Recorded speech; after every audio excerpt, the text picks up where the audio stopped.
Candid dusting powder redness, irritation, sweat rash और fungal infection जैसे 4 skin problems का एक एक्सपर्ट सॉल्यूशन। अब रहो अनस्टॉपेबल कैंडिड डस्टिंग पाउडर के साथ। सर, अब पुलिसिंग का जो प्रैक्टिकल अनुभव है आपने उत्तर प्रदेश में ही लिया और बाद में फिर आप तो डीजीपी होकर के वहाँ गए। मैं पहले जानना चाहता हूँ कि जो एक हिंदी पट्टी में एक पहले फिल्मों में भी पुलिस को उसी तरह दिखाया जाता था कि वो सब कुछ हो चुकने के बाद पहुँचती थी। यूपी की पुलिस को लेकर के तमाम तरह की बातें कही जाती थी। जब आप डीजी बने तब आपने किन प्रॉब्लम्स को आइडेंटिफाई किया?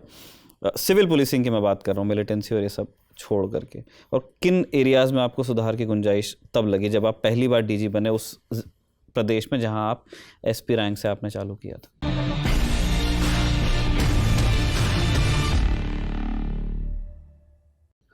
देखिए, डीजी बने तो पहले तो मैंने अपने आप को कुछ हुक्म दिया।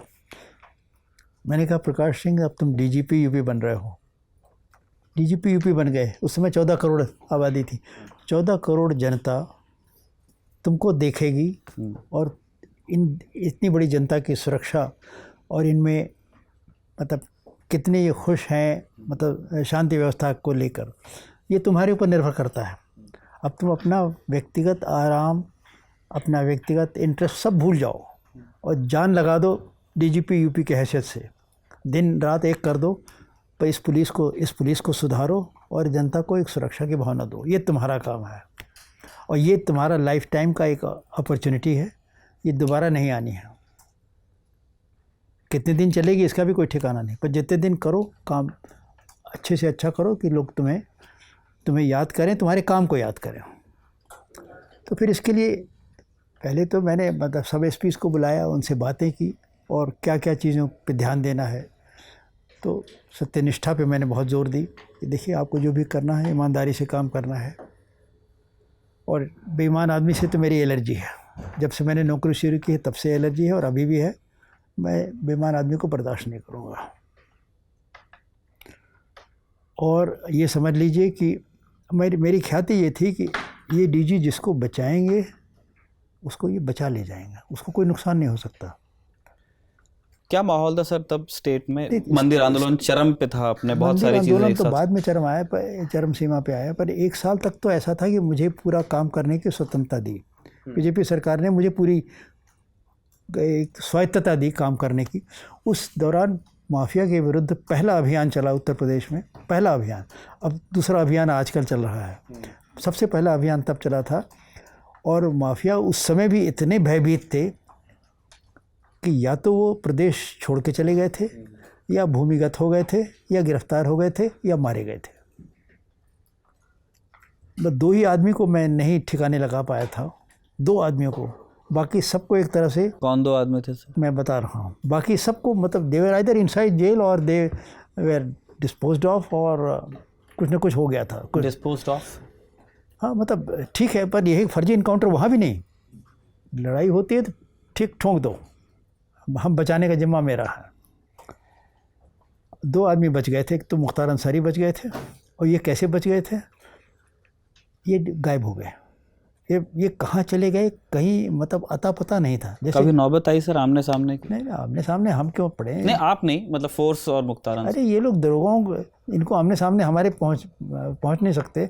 ये तो दरोगा इनको डील करेगा। हम हमारे सामने आने की नौबत नहीं क्यों आए? क्योंकि पॉलिटिकल कनेक्शंस भी खूब थे। नहीं, पहले जब था तब था। हम तो तुम्हारी औकात पे तुमको ट्रीट करेंगे। दरोगा ही तुमको जब सही ढंग से तुम्हारा बर्ताव कर सकता है। तो ये गायब हो गए थे। जैसे मुख्तार अंसारी हो गए आजकल, मतलब हर माफिया का एड्रेस है आजकल। मुख्तार अंसारी अपना घर छोड़ के भाग गया, कहाँ भागा इसका पता नहीं चला।